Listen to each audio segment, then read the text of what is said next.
So that so that was like my phone just said something. So that was like my big thing. I was like, right then I knew that he was hiding shit from me. So I'm like, I'm not gonna fucking marry somebody who's gonna lie to me, straight up lie to me, okay? And I was like, I know that he's been talking to somebody through our whole relationship, and I wasn't one to go through his phone. I'm not one to go through somebody's phone. And so I was just like, I knew whatever, but I just felt like maybe he was gonna change. Or maybe it wasn't that bad, or maybe whatever. Um there was a couple of times that he did hand me his phone and he let me look through it because I had brought it up, and I couldn't find anything. But this guy is like, he's like child molester, dark web, technology smart, like super fucking smart. He's said that he can hack into people's computers, phones, all this shit, that it's super easy. He was active on the dark web. Told me and my son this. Okay, it was like bragging about it, like how he could hack into people's shit and all of this. And I think it's because he was like doing weird shit on the dark web. But anyways, all of that, and that's like my 2020, 2021, 2020 deal, like, and it's just getting worse and worse and worse and worse, right? And getting him to go to work was like pulling fucking teeth with pliers, like pulling somebody's molars with a pair of needle nose pliers. It was so fucking hard. Um, the only time he would ever really work was when he was working with me at the same job and the same shift. Other than that, he would be at home and he would be calling me, texting me while I'm at work. And then if I'm like too busy to where I can't answer, then he'd be like, "What are you doing?" Or if he could run down to like the gas station, he'd run down and be like, "Why are you answering me?" And I'm like fucking swamped with orders and shit. And I'm like, "Are you fucking kidding me right now? Like, why the fuck do you think I can't answer you?" Because I'm at work, super slammed. Like, fuck. So he was horrible. Like, he was breaking me down in every single fucking area that he possibly could. And anybody that seen where I was when I got with him to where I was in February can tell you this motherfucker broke me down so much. It was insane. He broke my son down. And then he, like, I don't know, like his evil attachments fucking are pretty evil. But anyways, I would come home from work when my son would be like at school or whatever. I'd come home from work and I would find random kid shit, like a sippy cup I've never fucking seen before, like baby clothes, or like I found a woman's shirt that I had never fucking seen before that wasn't mine. There was these dude's shorts that weren't his that I'd never seen before. There'd be kids' toys that would just pop up that I'd never seen before. And I'm pretty sure it's because he was like in this really dark child molesting web thingy. When I went through his phone, when I did go through his phone there in the last 2 years of our relationship, it was really wild, really wicked. It was fucking scary. Our house was haunted, and I started seeing like really crazy shit. I did acid, and after, like, when I did the acid, like, I seen his eyes were like sunken in and he looked so evil. I've never seen anybody look so evil in my life. And he really wanted to go visit with his friends from Montana that were in lava so bad, so bad, so bad, so bad. And I was like, what the fuck? And I could just feel like there was like bad intentions. And these people from Montana, his friends, they have an 8-year-old, like a little 8-year-old boy. He ended up having a heart attack. He ended up having a heart attack, right? For like no reason. And all of a sudden, like, this happy little boy went from happy to like super depressed, and he had a heart attack, and then he tried committing suicide at recess while he was at school by running in front of a fucking semi. And I think it's because his fat, nasty, greasy parents were molesting him, because I know what I seen with Calvin, my ex, my ex, whatever. And I know what I seen, like, and I know what I felt. I know what my 3-year-old told me, and I know that a 3-year-old isn't gonna make all this up. We went to the DVSA. Oh my god, all of this shit. Anyways, I don't remember exactly where I was, but all I know is like my ex is fucking evil, okay? And he was trying to get me to marry him. especially in like that last year. He was fighting with me a lot. And that's when he ended up like hurting my 3-year-old. Like, it was just a tip. But it's okay because it was just a tip. Like, what the fuck, dude? I don't know if I told you guys that story. If I haven't, I'll give you a brief rundown. So I woke up in the morning, was changing her pull-up, and I couldn't wipe her, like, butt with the wipe. Like, I couldn't wipe her vagina with the wipes at all. And I was like, what the fuck?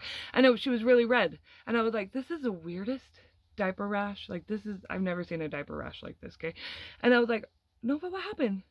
Because she was like, I could not touch her. And I was like, baby, what happened? And she was like, last night when I was sleeping, Daddy come in my tent and he woke me up and he took off my diaper, he took off my diaper and he hurt me. But it's okay though, because it was just a tip. She was fucking 3 years old. Tell me where a 3-year-old is gonna learn that. Okay. I didn't have sex in front of her. I didn't watch porn. And even if he was watching porn, where the fuck is a 3-year-old gonna come up with that? And why was she hurt? And why was I unable to start my car?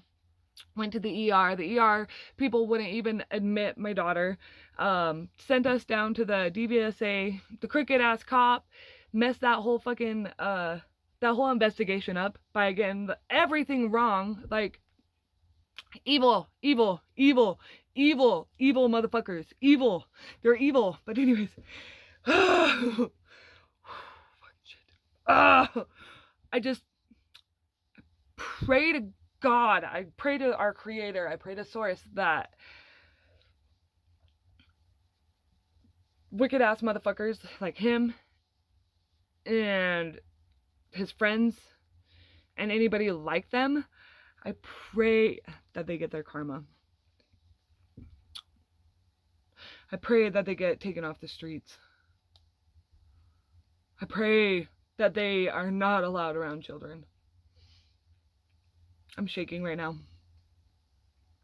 Fucking pisses me off so bad.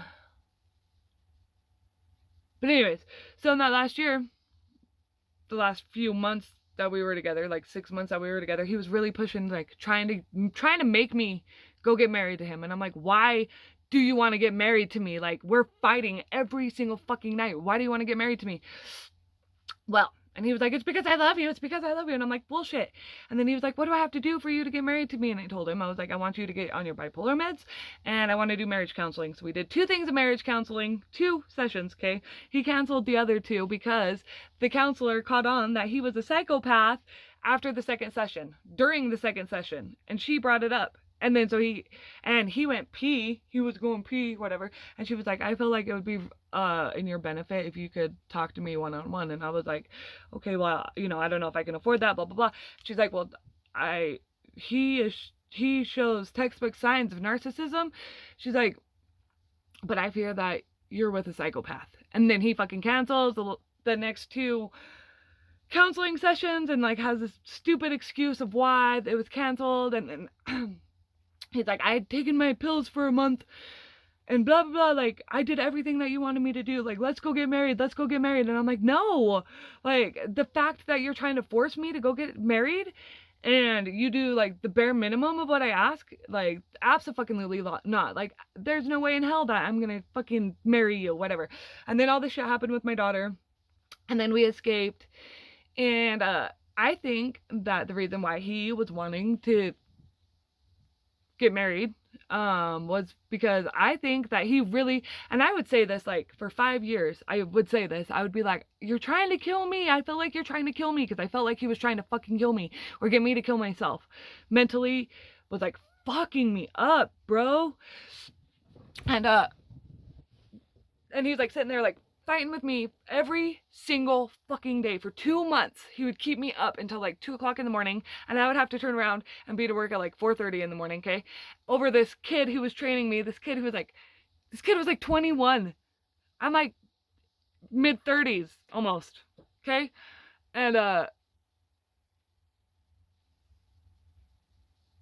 this kid was training me. He had respect for me. Like, this kid, he's like, I respect your morals. He's like, I have these morals too or whatever. But he's like 21, like whatever. And it wasn't even anything like that. And my ex ended up being like, oh, she was deleting text messages to this guy and all this shit. I have screenshots of the text messages, and it wasn't even anything sexual. The only reason I deleted them was because I was like, oh fuck, if he sees that I'm texting this dude about work, then it's gonna be a fight. And it was a fight because I had deleted text messages from this fucking kid.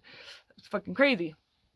Anyways, I think the reason why my ex was trying to get me to marry him so fucking hard before he did that shit to my daughter was because he knew he was gonna do that shit to my daughter, okay? But I think that he was trying to entangle me. And when I had talked to the lawyers that I had talked to with last November, when I had first talked to a lawyer, reached out to a lawyer or whatever, she's like, are you married to him? And I was like, no. And she's like, I think that's the smartest thing. Like, that's the only thing that will save your ass. And I was like, oh my gosh. And she's like, yeah, if you married him, like, he could have come and taken the girls and like said that I had kidnapped them and all sorts of shit, okay? But I also think that he was gonna take out a life insurance on me, because I knew he was trying to kill me for 5 years. I had said it. You're trying to kill me. You're trying to kill me. You're trying to get me to kill myself. Because he was going to take, that's why he wanted to marry me, because he was going to take life insurance out on me, a life insurance policy out on me, and get me to kill myself by fucking playing these head games and like all this evil bullshit. And then take my girls to Missouri, where he was going to, because he's a satanic or whatever, you know, he has like the satanic on his finger, tattoo on his finger, and he had like this blood vial and all this shit, and he's been trying to curse me and everything. And but yeah, so he was gonna get me to kill myself, collect a life insurance policy, and then run off with my kids, all 3 of my kids, to Missouri and sacrifice my fucking daughter, my baby, not my fucking daughter, but fucking sacrifice my baby in the Missouri freaking satanic kid sacrificing epidemic that they had down there. Google it. Crazy. So another thing is like when I was pregnant with my daughter, with my oldest daughter, I was sitting there, okay, completely sober. Well, no, I took kratom because I wanted to die. But I was sitting there, and it's like during the day, and I'm watching TV, like binge watching my movies, like not doing good at all, mentally super fucking depressed, with an asshole who won't do anything on the trailer. And I'm like exhausted. I'm like more exhausted than I've ever been in my entire existence. Being with this guy, I was so drained constantly. It was horrible. But I was sitting there, and I all of a sudden like had this dream while I was awake. It was like a daydream, but it was like more than a daydream. Like, right? I was like, it was like a full blown motherfucking nightmare with my eyes open, but I was the visuals and everything like nightmare. And in my awake nightmare, in my daymare, I visioned we were in Missouri, and this motherfucker was walking away with like him. There was my son, his best friend, him, and my daughters, and they were walking away, and it was like in a foggy street, and like the street lamp was on, whatever, and it was all foggy and like, whoa. And I was like, I had felt the pain in my heart was like something I'd never felt before. Like my heart, I was so heartbroken. Like I was crushed, like completely crushed. And they were all walking away from me. And like as they were walking away, I just like collapsed.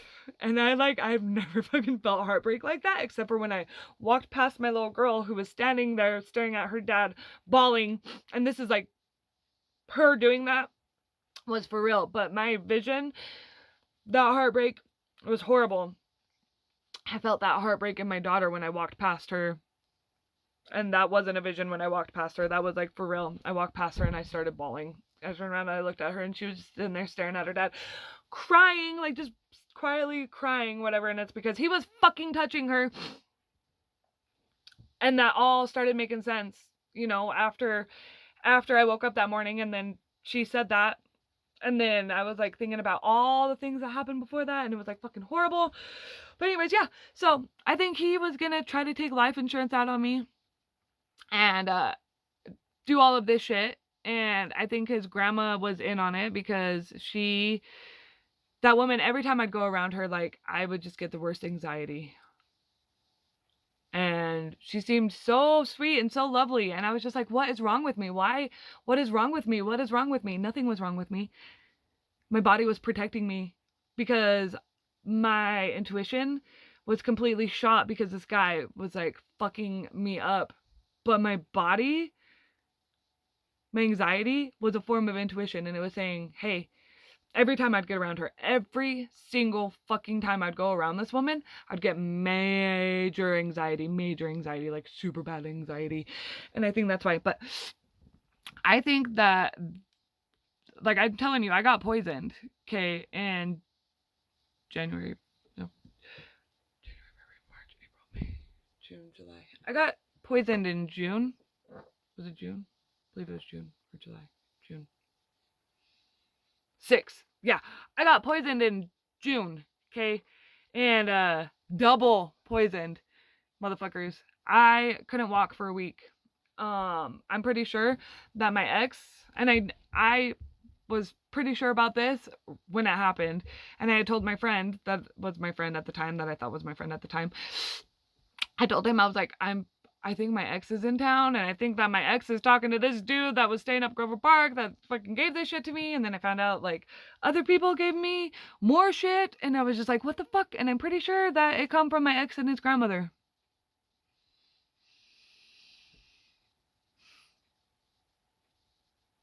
Because they were trying to get my girls. So we'll see though. But I made it and did the victim impact statement. And I had asked for the no contact order to be extended. And so it's extended until the 2030. Fucking yeah, bros. Yeah, motherfuckers. So that's good. If anything happens to me, if I die, I am going to have all of my shit wrote down, and I am going to leave it with the one trusted person that I know I can trust, and he will turn it in and everybody will be investigated. So just so everybody knows. Bullshit, maybe I already did do that. But I have a lot of theories. I have a lot of shit wrote down. And I do have one trusted person that nobody knows. So that's kind of in my favor. Thank you to Source. Thank you to you guys. Peace out. Have a good day. I'm going to try to go back to bed now. Now that I'm all fucking worked up. So anyways, yeah, that's kind of like my victim impact statement, but it's more. Right. Bye guys. Sorry for the long video.